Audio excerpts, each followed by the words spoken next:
I've been thinking a lot about this Inside Llewyn Davis movie, and who is better equipped to take advantage of a folk music renaissance than me? I could record a new folk song and become this overnight sensation. I could perform it on YouTube in front of my parents' Christmas tree and get like 640 unique views. Actually, that sounded more like a dead end when I said it out loud than when I was thinking about it, but let's just try something. Hang me, oh hang me, I'll be dead and gone. Wow, that is really depressing. Do folk songs have to be so final? All right, how about this? Alternative sentence me, put a breathalyzer in my car. Make me talk to those school groups about how crime won't get you far. Make me read Russian novels, put a bracelet on my ankle. Divert me from prison, and I promise... What rhymes with ankle? Why have a body part that nothing rhymes with? You know what that is? Society looking down its nose at me. It really pisses me off. I shouldn't use such coarse language. I should say it really rankles me. That's much more elegant. It really rankles me. Now, what was I so upset about? Oh yeah, the fact that no other word rhymes with ankle. So frustrating. I feel like I have no choice but to start using meth again. Today, the nose goes deep, deep, deep inside Llewyn Davis. And now he had a hit in 1962 with Cough, the Allergic Monkey, Colin McEnroe. Cough the Allergic Monkey. You remember that one, right? All right, yes, we're going to be talking a lot about Inside Llewyn Davis, a brand new Coen Brothers movie today here on The Nose. And to do that, we have with us from The Cut, a magazine for the rapidly aging young adults of Connecticut, Teresa Kramer from Trinity Cine Studio, where you will eventually go to see Inside Llewyn Davis if you can wait, or maybe you'll go to see it a second time, which we recommend, is James Hanley, and with us, a person who's already seen Inside Llewyn Davis twice, the folk czarina, folk legend, because we had to have a folk legend here. Susan Forbes Hansen is also with us. So, should I mention where all your shows are on? Should you mention where all your shows are on? I'd be happy to. Where are all your shows? I can't keep track. All of my shows, all two of them. Yes. One is on Friday mornings at WWUH, and one is on Sunday evenings at WHUS. All right.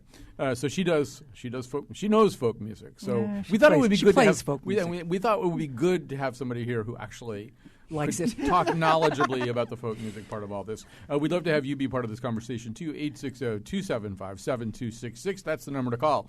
860-275-7266. We'll be exploring a lot of different aspects of this movie, ranging from how you feel about Coen Brothers movies generally, to how you feel about folk music generally, to how you feel specifically about this movie, and what kinds of questions this movie raises about artistry and persistence and depression and misanthropy, and probably a bunch of other things I haven't thought of. 860-275-7266. Greg Hill is tweeting at you and receiving your tweets at WNPR Collins. So lots of ways to communicate with us. All right, come back with me. The year is 1961. It's about 10 minutes. Almost. There's certain spoilers that we will absolutely not foist upon you. We will be as careful as we can. I mean, it's not like The Crying Game or anything anyway. It's not like they're like big things that, it's a hard movie to wreck. But there's certain things we won't tell you. But it's, in certain senses, it's like almost literally 20 minutes before Bob Dylan in 1961 in the Village. There's a folk scene already going. Just to sort of key it in a little bit more, it's almost exactly the same time that Woody Allen goes to the bitter end and is a Greenwich Village nightclub comic, like almost exactly at that same moment.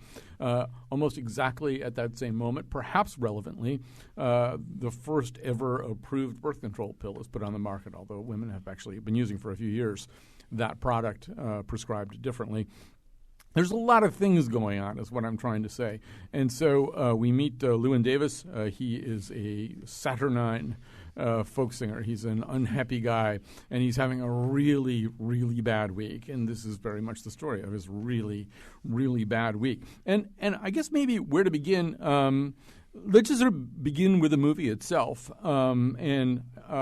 Teresa Kramer, I know you're something of a Coen Brothers fan. One goes into a Coen Brothers movie with certain expectations, but that's usually a bad idea because they don't really make the same movie over and over again. They often make radically different movies. But where does this stand in your pantheon of Coen Brothers movies? Well, the main reason I was excited about this was not the movie so much as the music, because before you asked me to be on the show, I posted something on Facebook about how I thought the Coen Brothers had had done more to influence my musical taste than the Lilith Fair and my friend Patrick put together.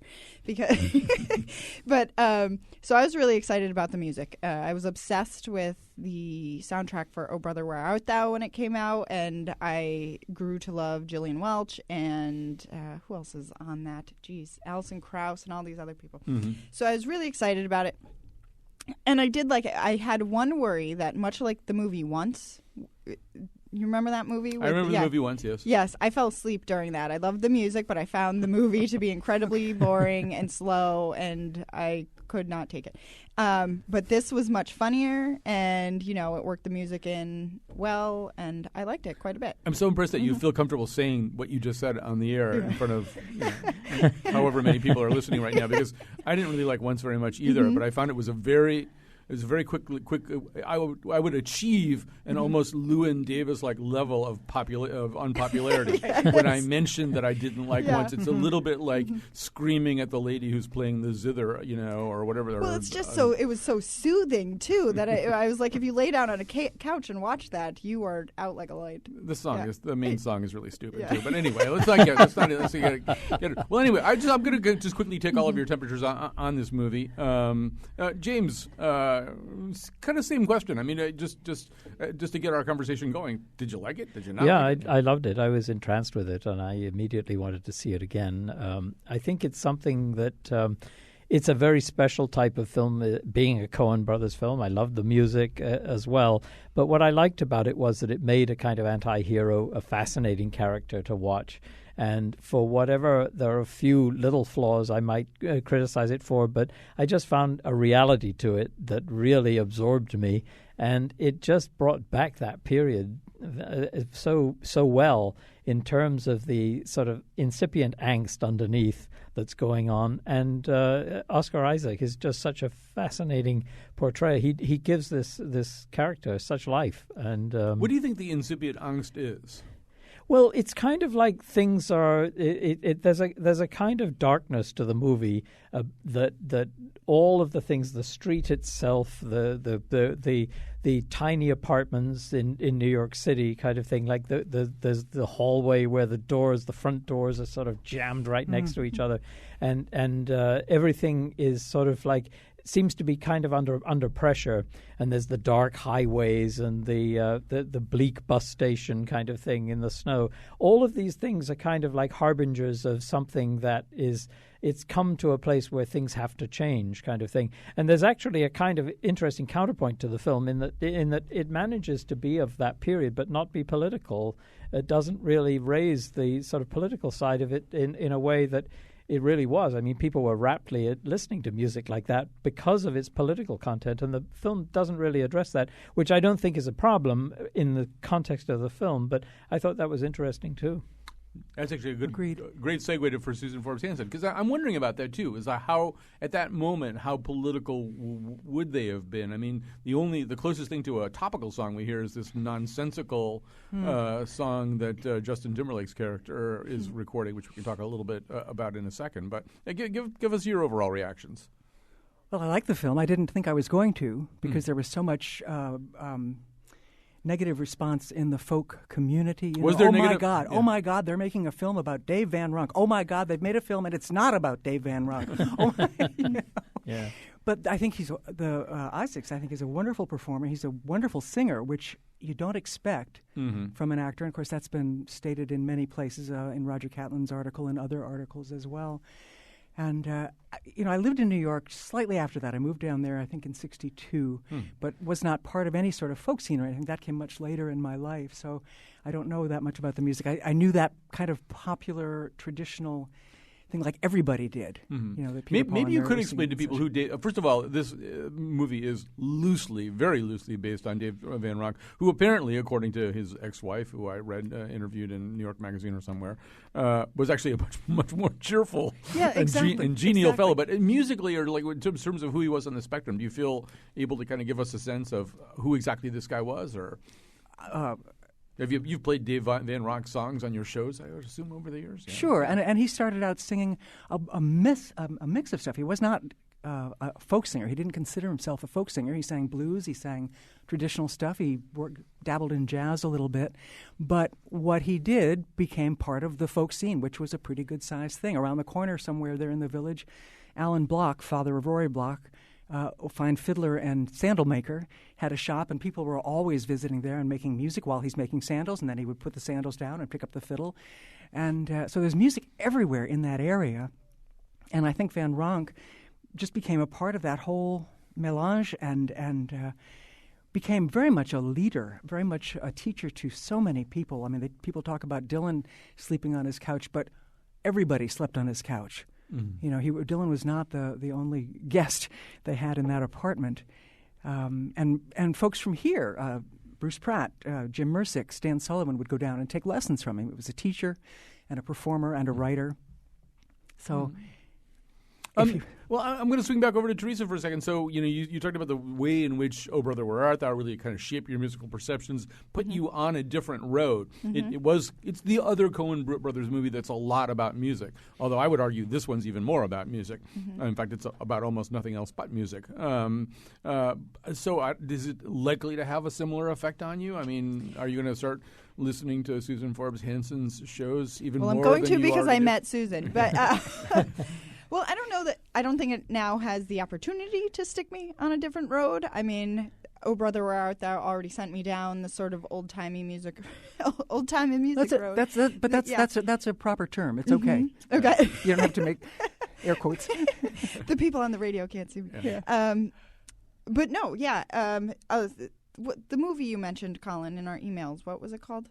The documentary? Oh, it's called Another Day, Another Time. Well, a lot of the bands that are featured on there, I'd heard of recently, either through Colin or through other things. The Milk Carton Kids, in particular, I heard in a different movie and was like, "Who is that?" I thought it was Simon and Garfunkel. Yeah, just to frame what she's saying a little bit, because I'll be talking about this maybe a little bit later, either during the endorsements or later in our conversation. One of the many things that has kind of spun out of this, and this is something that the Coen brothers have done in the past. Is a documentary that's unfortunately available only on Showtime at the moment, as far as I know. It's called Another Day, Another Time, and then it's subtitled like a tribute to the music of Inside Llewyn Davis. Mm-hmm. And it includes performances by everybody from Joan Baez to the Punch Brothers to kind of the bubbling up under acts here, like the Milk Carton Kids and like Lake Street Dive. And one of the things I was thinking about this, not so much for me because I already liked the old-timey music, but for, the people in Brooklyn who are farming in their backyard, and is this will this spur like a new folk revival in among a certain element in New York where you've already got groups like the Milk Carton Kids, and the Avett Brothers aren't quite in that milieu but close, and the Lone Bellow and all these bands, and I wonder if we've got a new thing bubbling here.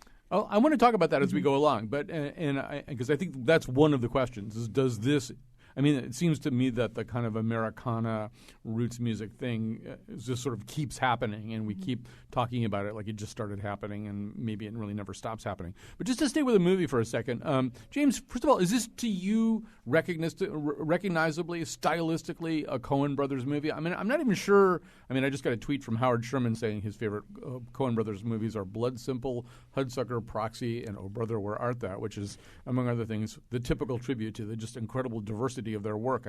Those are three movies that do not, in significant ways, resemble one another. Are there things about this that make it a Coen Brothers movie, or is there no such thing? Well, that's the question, and I think that actually one of the reasons I always want to see a Coen Brothers movie is because it is always going to take some sort of unexpected direction. It's something that has just knowing them and seeing their previous films, there's this progression, if you like, onto different things. They're fascinated with portrayals that are really off center, if you like. And I can imagine that a film like Llewyn Davis is a something that would be very hard to project to to get investors to get interested initially. But the pretty Coen much like brothers, Llewyn Davis himself. Yes, exactly. I mean, they'll look at that and say, but wait a minute, this guy, he's depressed and like he's not functional in a lot of ways. And so what's the hook on this film kind of thing? Is the cat, it's like, and so, but the remarkable thing is that the Coen brothers have this reputation, and the people do wait to see these films. And I'm hoping in particular that this film is something that actually catches the imagination and can stay in the market long enough for people to find it and really enjoy it. And I think, Teresa, what you're saying about the music is true as well, that, so many of these things are evanescent, I feared for this film coming out at Christmas time because there were all of these big, loud blockbusters coming along. Would it be able to retain its screens? Would it be in the market long enough to actually get people to be curious about it and see something that they might not see as having proven advanced values other than the Coen brothers' name? But for me, I certainly, as soon as I saw that it was coming out, I wanted to see it right away. Well, as many people as feel it's a work of genius, and people like A.O. Scott, he made it his number 1 movie on his top 10 list. There are people, and I hope we'll hear from them by phone or tweet, 860-275-7266, 860-275-7266, or you may tweet us at WNPR Colin. There are people, and I've encountered them as I've made my way through the holiday party circuit, who really hated this movie, who hated the protagonist, who felt as though that the movie kind of caught them. I had a little bit of a sense of, you go into a Coen Brothers movie with a couple of Coen Brothers movies on your mind, usually. Maybe it'll be a little like this, maybe it'll be a little bit like that. And to me, this isn't very much like any Coen Brothers movie, although I could draw a few parallels here and there. And even for me, and I'm a Coen Brothers fan, this movie, at the end of this movie, it's sort of, I had the experience, sometimes a movie catches you in a situation where you feel as though the movie is still inhaling, but in fact it's exhaling, its final exhale, so when the movie ended, I thought, that's it? And it's not a very long movie either. Yeah. I'm just wondering, did everybody have overwhelmingly positive No, reactions to this? I felt at the end of it, I was really like, I thought that this was something that was, it feels kind of almost like an intellectual and emotional challenge to watch a movie about somebody who is dysfunctional but who's fascinatingly talented, and who actually, the music is fascinating around it. The film is filled with symbols and things that are going on around it. There are fascinating images. To me, it was, if anything, if anybody had asked me right after I saw it, it would have been that it was a kind of tour de force of cinema, in that it had a sense of the visual that actually was very exciting and thrilling, but it tied it to this dysfunctional man who is really an interesting character. But if somebody asked you, well, was he a hero kind of thing? Well, no, he's not. And it doesn't have that kind of classical structure. But they've managed to create, to me, a film that when I came out of it, I immediately wanted to see it again for that reason. You said you wanted to punch yes. There were several times in the movie where I don't like that sort of... he's neurotic and misanthropic and not all that. I don't know, but you're the last person on the show I would have expected to see standing up against neurosis and misanthropy. No, I have no neuroses. I have plenty of misanthropy. But fair enough. But I found myself not liking him, and at the same time, really just like wanting to hug him. Mm-hmm. I felt bad. That's exactly for him. the point to me. Exactly. That's exactly what makes him a fascinating he sort of character. Wins me back at the end with his last performance of Fare Thee Well, which I loved, and I even on the soundtrack, I prefer that version to the studio version with Marcus Mumford, and then it just sort of, you're like, oh well. What happened? And I guess nothing happens for him because of who shows up during that performance. We can't say. We can't say. Actually, if you can't figure it out, though. Everybody else has. Let people chew on this a little bit. Let's hear, although we've already played it once this week, but let's hear it anyway, since you just mentioned Fare Thee Well. This is the duet, and I think you will hear Marcus Mumford singing the other part. This is the duet that Llewyn Davis did with his former partner. He's no longer partnered up with this guy. The suggestion in the movie is that this was a more popular act than Llewyn Davis perhaps was ever going to be as a solo act. If I had wings, like Noah's dove, I'd fly the river to the one I love. Oh, fare thee well, my honey, fare thee well. Well, I had a man. So, to me, I think there is one of the things that, I mean, if I have so many things I want to say about this, and so see if I can loop them all into one statement. First of all, I do feel as though whenever you're talking to anybody about a movie that leaves certain questions unanswered and is enigmatic, you're going to run into two schools of people. The people that you, at some point in your life, could have successfully sent to see The Seventh Seal with the idea that they would really enjoy it, or the people who would get furious at you because you sent them to see The Seventh Seal. You know, and I mean, there are two different temperaments about movies. There are some people who really enjoy coming out of a movie and having a long conversation with two or three other people about what did that movie mean, what significance was there to this cat, you know, in this movie, who was, you know, what sort of message was John Goodman's character supposed to be bringing us, on and on. To what degree is this yet another Coen Brothers movie that plays on ideas about the Odyssey and Joyce's Ulysses, and we can talk about all these things today, but there's some people who don't want to be sitting in the car afterwards having that conversation. They would like a lot of their questions answered. But for me, as I pondered this movie, I really did think, for me, and some of it has to do with some other encounters that I've had recently with people and conversations that I found myself having, it really is a question about art and artistry and connoisseurship and curation. It's Llewyn Davis in this movie plays a guy who basically thinks that he's committed to a certain kind of music and to doing a certain kind of music a certain way. He doesn't want to do any of the other things that he is told would be more successful for him. He doesn't really care whether people like what he's doing. He's pathologically uninterested, except that, and he is just not willing to, you should pardon the expression, kiss ass. He just won't do it. He won't even be as ingratiating as Bob Dylan, who was not famously ingratiating, but he doesn't even have that level of spark or charm. But I think we are meant to conclude that he's a really good musician, and that the music that he cares about is significant and worth everybody hearing. And suddenly there's like this there are all these kind of aesthetic questions that well up. I see you fidgeting over there, so I'll just hand the baton to you since you want to react to something. I don't know where I am now. One of the things that I was surprised by, with all of his armor built around him and so forth, was that clearly he was touched by the death of his partner. Mm-hmm. Mm-hmm.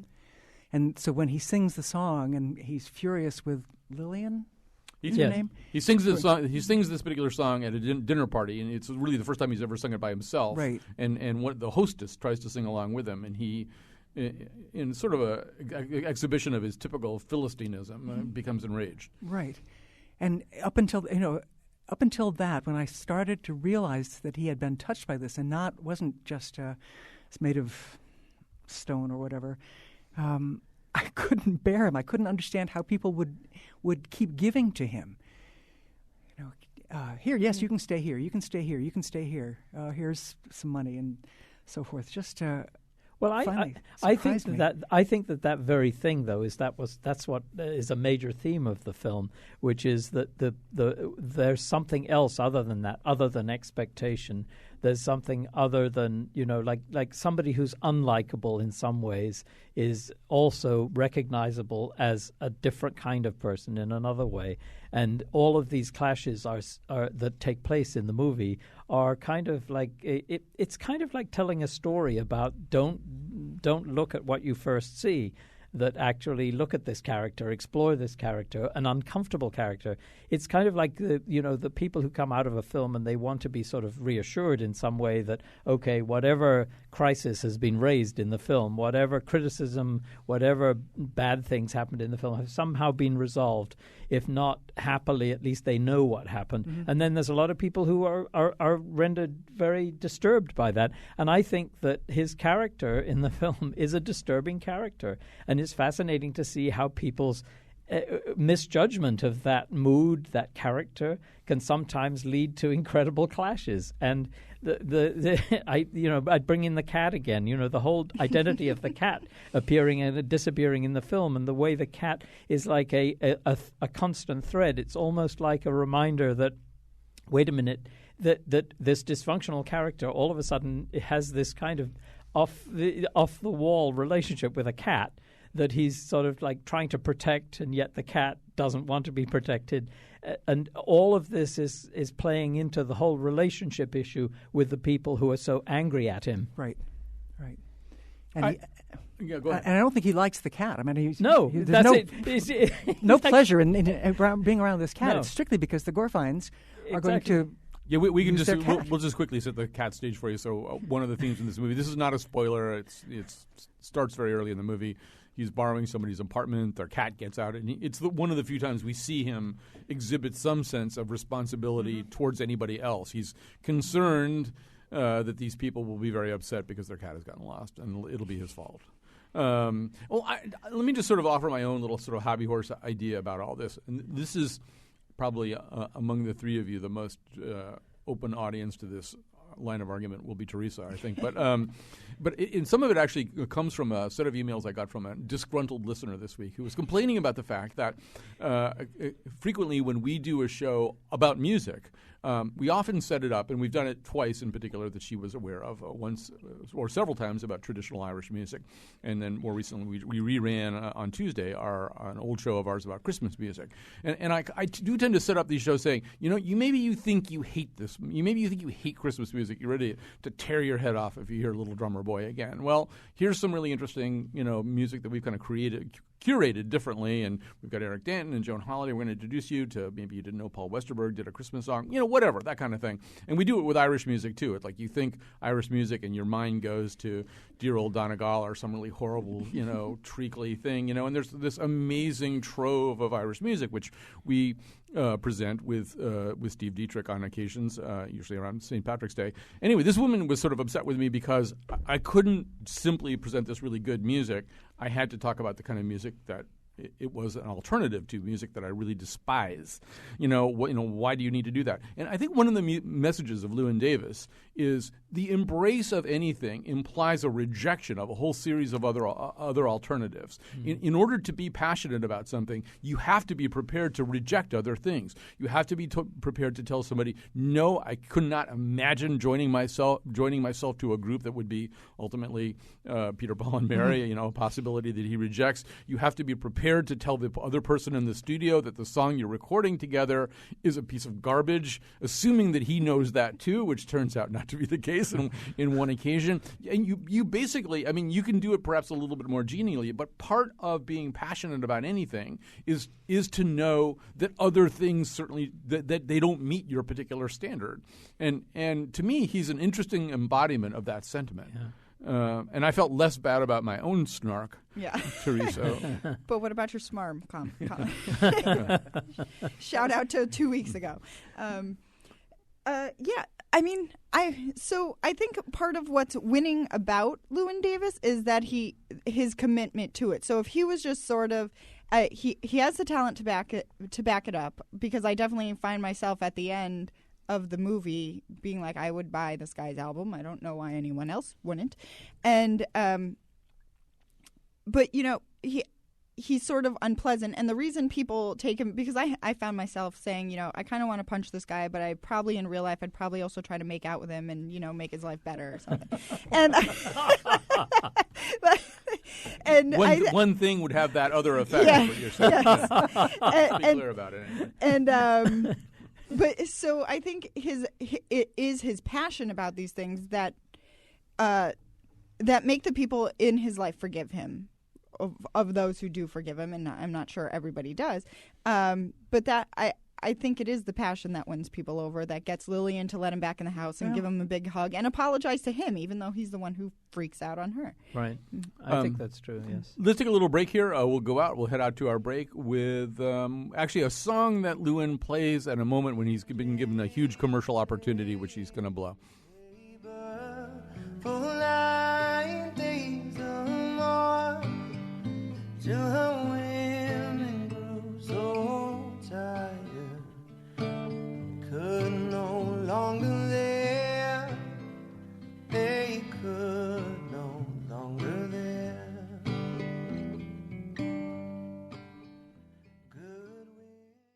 All right, we're back. We're going to just continue our conversation about Inside Llewyn Davis for just a few more minutes here. We've got some other things to get to. And, of course, at the end of the show, we'll be doing endorsements. Quickly, Howard Sherman tweeting to us. We should have Howard on the show today. He's tweeting on what makes a Coen Brothers movie. He says, semi-detached to nearly condescending view of human failings and eccentricity, sometimes leavened with sweetness, e.g. Fargo.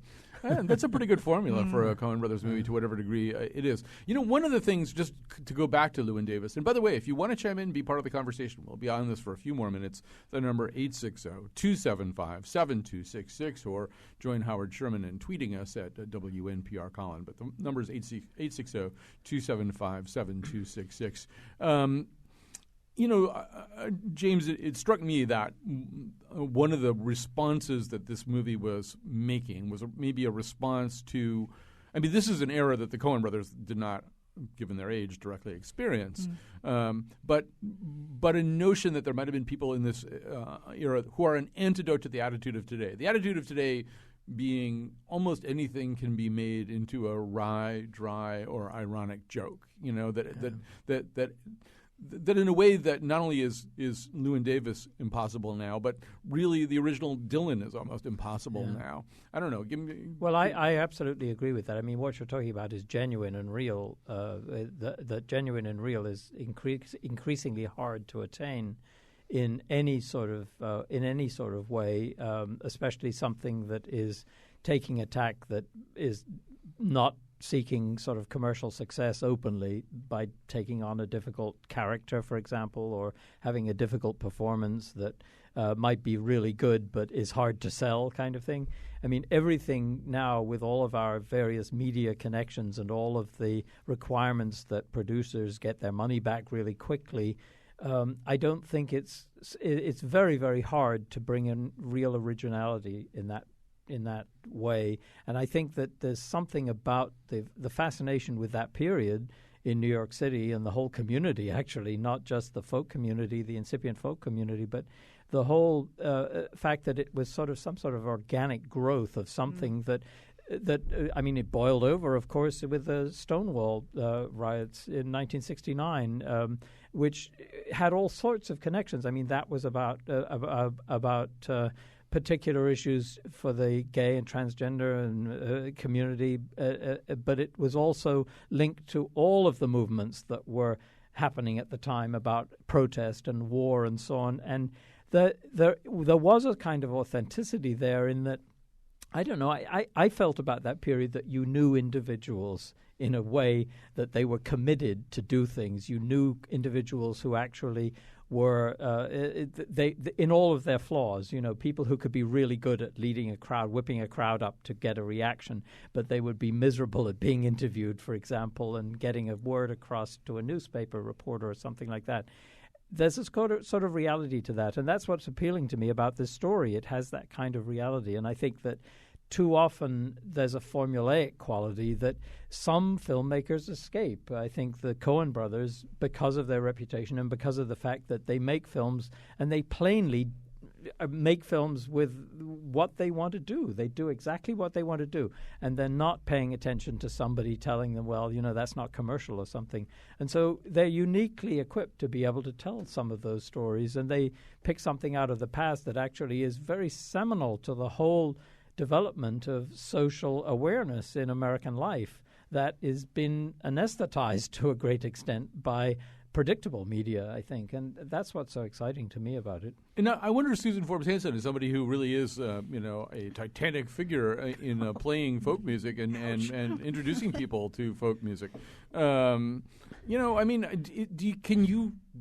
do you feel as though that sentiment and everything that James is just talking about is really kind of archived in that past, or is it as alive and every bit as vibrant and every bit as genuine in the music that comes over your transom these days? People asking you, please, please, please play this song on your show. Well, of course, I'm going to say that I think it's still alive. And is it alive in the same way?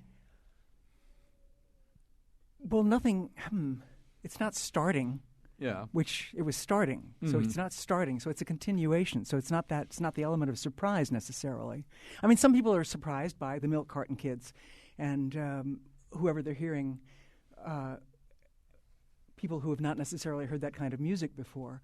But for people like me who have been hearing variations on that theme for a long time, it's not new. So it has to be really, really good.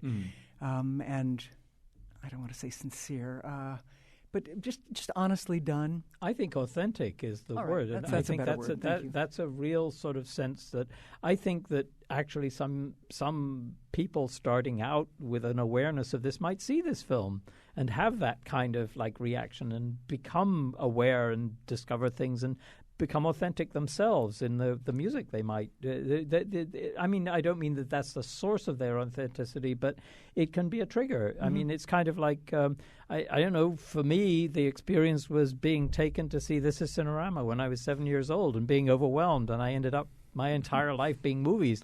And you know, things like that, you hope that possibly things of authenticity, which I think this film is one, has that power to actually get people's imagination. Well, let's go to our spokesperson for youth. But I'm rapidly aging. I know, you are rapidly aging, but before it's almost a Dorian Gray kind of thing that we're seeing here. But no, I see, you know, what he's saying and what she's saying kind of goes back to your original comment about what it was like for you to see Oh Brother, Where Art Thou, and to connect with the kind of music which, if I'm understanding you correctly, really wasn't part of your canon at that moment, you know? And obviously you've grown up in a musically spavined era where you probably listened to way too much Tears for Fears, or I don't know. I don't even want to know what it means. Climb out of that. Yeah. But you seem to be saying that Coen Brothers movie connected you with something that you hadn't heard before. Oh yeah, definitely. I mean, so I'm 32, people of America. And so what year did that come out? Does anyone remember? I feel like I was in college. The Oh Brother, Where Art Thou? Yeah, you probably were in remember? college. Let's say you were in college. Okay, but before that, in high school, you know, I was Ani DeFranco obsessed. And she sort of was the torchbearer for the political folk music at the time. And I don't really know what she's up to these days, but I think she's still out there kicking around. She's still out there kicking around. Yeah. But, you know, the sort of older music I had not heard. She does new stuff. You don't hear a whole lot, you know. And I believe I've endorsed before on the show the Sea Shanty Night down in Essex, which I am obsessed with, and I wish it wasn't a Monday night so that I could go down there and, you know, get hammered and sing sea shanties every week. Cliff Haslam. Yeah, yes, exactly, Cliff Haslam and the Jovial Crew. And so I don't even remember what the question was anymore. Well, no, but I'm just that question of authenticity. Well, yeah, go before ahead. I do that, I don't know about it. You mentioned, Teresa, the Songcatcher. Yes. Which was a film that also brought in very old music, mountain music, music that had come from England and been... This is this Aidan Quinn? Right, and Janet McTeer, and there were some wonderful performers in it. Iris DeMent was in it doing a song, Hazel Dickens, people who really have made their bones, so to speak, in this kind of music. Although, if this Coen Brothers movie occupies the same commercial niche as Songcatcher, somebody's going to be in a lot of trouble at some studio. Right. But anyway, I think it's I think because it's a Coen Brothers movie, it's going to attract a different kind of attention for sure. So just remembering that you had mentioned that. Well, the last question that I wanted to ask you, we probably should take a break pretty soon and kind of organize ourselves for endorsements and things like that. But one of the things we had thought about talking about here in the second segment, if we didn't have enough to say about Inside Llewyn Davis, was today there was a pretty interesting article by Jonathan Turley in the Los Angeles Times arguing for a pardon of Edward Snowden. And I was thinking, well, you know, if this were all happening in 1962, somebody would have already written a song about Edward Snowden, and maybe somebody has. But you do, you know, you play this kind of music on your show. It's thanks to you that I was aware of people like Eliza Gillickson and people like that who were writing kind of in real time protest songs about the war in Iraq, which I wouldn't necessarily have been aware of any other way. So is that still going on? You were saying before the show there are NSA protest songs arriving on your desk. Absolutely. I mean, starting back with Phil Oakes, I think of as coming out of the New York scene a bit later than Llewyn Davis. But now we have Roy Zimmerman from California, who has performed in Hartford 3 times, and he's mostly very satirical. His protest songs are pretty funny. He says funny songs about death, corruption, and greed, or something along that line. And he has a song about "Hello NSA," and it's done a la Elvis, you know, singing a sweet love song to his NSA listener inner kind of person. And of course, Eliza, she has a new album coming out soon. She is certainly one of them. There are many. I mean, our friend Hugh Blumenfeld, even though he's busy with other things, he still occasionally writes a really good, very succinct and perfect song about. So the protest song is not dead. Oh, anyway. oh my goodness, no. As we're sort of running out of time and kind of wrapping up this segment, we would be remiss if we did not touch upon the other major musical news of the day. And if you're not aware of this, you may want to sit down. Justin Bieber is apparently not backing off his promise to retire after his album drops. And last night he proved, I think this is TMZ telling us, that he means, so you know it's true, he means business by reinforcing his retirement plans on Twitter. I could go on, but Teresa, how concerned are you about this as the voice of America's youth at age 32? I don't understand why everyone who makes $100 million by the time they're 18 doesn't retire. That's what I would do. I would take my money to the wilderness of Canada or something and start an outpost. Bye, Justin. Okay, bye. We've loved Yeah. you. I think it's a ploy for renewal. Maybe he'll start singing folk songs. Yes, there you are. Protest songs. People like Justin Bieber who say that they're retiring should be forced to live with that promise. Right. All right, we're going to take a little break. We'll be back with endorsements. Baby, baby, baby, oh. It's like baby, baby, baby, oh, oh, oh, baby, baby, baby. Baby, baby, baby. Baby, baby, baby, oh. It's like baby, baby, baby, oh, oh, oh, baby, baby, baby,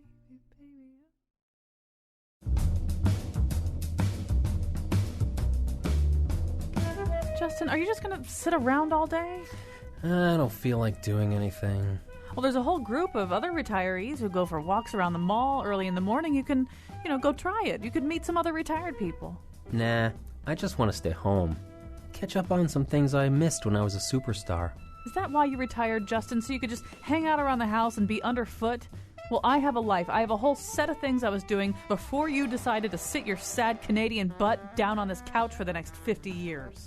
Maybe I could call Usher, see what he's doing. Yeah, you do that. I have announcements to make. Today's show was produced by Betsy Kaplan and me. I have a job, Justin. The part of Bill Curry was played by Bob Dylan. Greg Hill tweets for us at WNPR Colin and appears as certain other characters. For photos, links, articles, and a video of the Faith Middleton Show staff singing their folk hit, If I Had an Immersion Blender, visit our website, WNPR.org. On Monday, we'll catch up with the weekend's news on The Scramble. And now, back to Colin. If I had immersion blender. It's a hard song to sing, actually. Well, anyway, so we're back. We're here with James Hanley from Trinity Cine Studio, Teresa Kramer from The Cut, and Susan Forbes Hansen, a titan in the world of folk music broadcasting. And Rich from it. A rich titan, a wealthy titan. Yep. Here from the Susan Forbes Hansen mansion. That's it. She's reluctant to depart.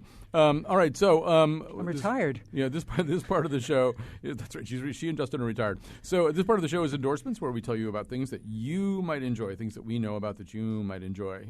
We may also all want to endorse pardoning Edward Snowden. Who knows what we'll endorse? Teresa Kramer, what are you going to endorse? Well, I've been listening to the Llewyn Davis soundtrack for the past couple of weeks, but I've paired it with some things I'd like to endorse, including Patty Griffin's American Kid, Casey Musgrave's Same Trailer, Different Park, and Colin will appreciate this. The two little girls, Maisie and Lennon Stella from Nashville, who play Connie Britton's daughters. They have a few songs you can buy on iTunes, and some of them are original, some of them are not.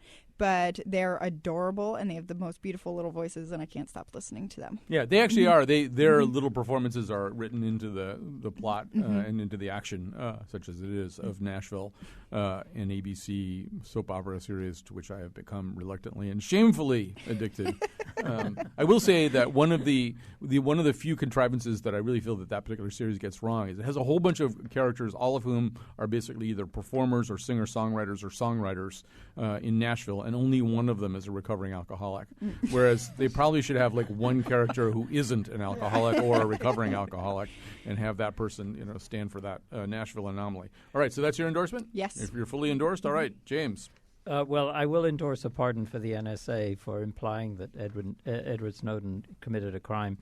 But also a book that we're reading at the moment, The Bully Pulpit by Doris Kearns Goodwin, which so makes me wish that we had some really talented speakers, people who could put ideas out and actually get discussions going in politics. It's an incredible book.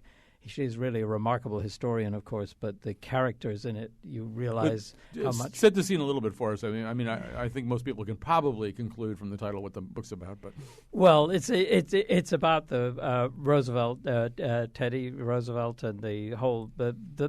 It's really about the life that politics had when people could talk about ideas. Roosevelt, his ability, for instance, to be this is going from Teddy Roosevelt through Franklin Roosevelt, and the whole sense that society could actually have a massive conversation that everybody was involved in about responsibility, about how society could work, rather than being sort of a manipulation, seeing it as a manipulation. And Doris Kearns Goodwin explains it in a way that is thrilling, and you realize what we're lacking. And one last thing, which is this Sunday, the Coventry Market is going, of course, again. But I just wanted to give a shout out to the people who run the fish market, who are at the Coventry Market. They are also on Main Street in Willimantic, and just thank them for amazing fish and fresh fish bringing to the market every week. They come up from Stonington, and their scallops are. Stonington has like the best scallops in the world, basically, and their scallops are great, and they're all there. And they have interesting things, kinds of fish that you wouldn't even be able to find at the supermarket. Really amazing. Certainly wouldn't be that fresh. All right, Susan Forbes Hanson, what have you got for us? Well, inspired by your post about Rhiannon Giddens, having been delighted and surprised by her in that film about the music from Llewyn Davis. She is a force of nature, and she leads a band called the Carolina Chocolate Drops. She's the only surviving, that's the wrong word, I think, member of the original group, which started about 8 years ago. The rest of the people have moved in and out, but she is incredible. She can sing Scottish mouth music, and she can sing Ethel Waters, and she can sing hit 'em up style, and she can sing some fabulous black string band songs, So that's one. And I also want to just give a shout out to all the local folk venues who are starting their season back up again, and you can find out about a lot of what's going on at folknotes.org. The Sounding Board just celebrated its 40th anniversary, 40 folken years, as they said. Shame on them. And folknotes.org. All right, very quickly, Jennifer Crooks is tweeting, please endorse New Year's Eve at the Bourse in New Haven with Violent May. Mission Music in 1974 online. I don't know what those things, I know about Violent May, that's about it. But anyway, consider that at least mentioned, if not endorsed. And I will endorse, first of all, this movie, if you can find a way to see it, this documentary, Another Day, Another Time. As far as I can tell, it's only on Showtime. I'm sure it'll be distributed in other ways as time rolls along here. This is this incredible coagulation of roots music talent. And I've sort of already mentioned them, but I'll quickly say a little bit more. A couple of the groups that are showcased that are of great interest, and I do believe that they will sort of break out in larger ways over the next year or 18 months. One of them is, and Teresa's already mentioned them, the Milk Carton Boys, which are very Simon and Garfunkel-like, but then so is that duet song that we just played from this movie. I actually have a playlist on my iPod the playlist sounds like Simon and Garfunkel, because so many things actually do sound like Simon and Garfunkel, but the Milk Carton Kids you can add to that list in a very good way. And they also appear to be very funny, and we're actually hoping we can get them to come in studio during the coming year and play. The other group that we are wooing and courting, but then so is everybody else, is Lake Street Dive. This is a group that is built around the talents of Rachel Price, an amazing jazz singer who, instead of singing jazz in this particular configuration, they've released, I think, a 6-song LP, or something. It's an EP or something that I got for Christmas. That's mostly covers of kind of classic soul things and Hall & Oates things and stuff like that. What they have that you can see immediately, and a lot of people have, more than 1 million people have, is a sort of a driveway. It's set up in a driveway, and it's a bass and a trumpet and I forget what else, and it's her. This kind of very street version of I Want You Back, the Jackson 5 classic. And if you do nothing else today, just get on YouTube and watch that once and then see if it doesn't get you very interested in Lake Street Dive. All right, here's another great soul singer, and Grayson Hughes is going to take us out. Avon, Farmington, yeah. You on the radio.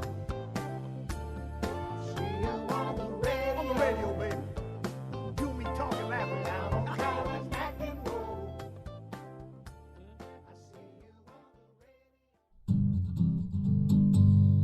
Lone Wolf, and I gotta say, the acoustics inside Llewyn Davis really sucks. And could you lighten up on the whiskey up there? Your liver feels like a deflated football.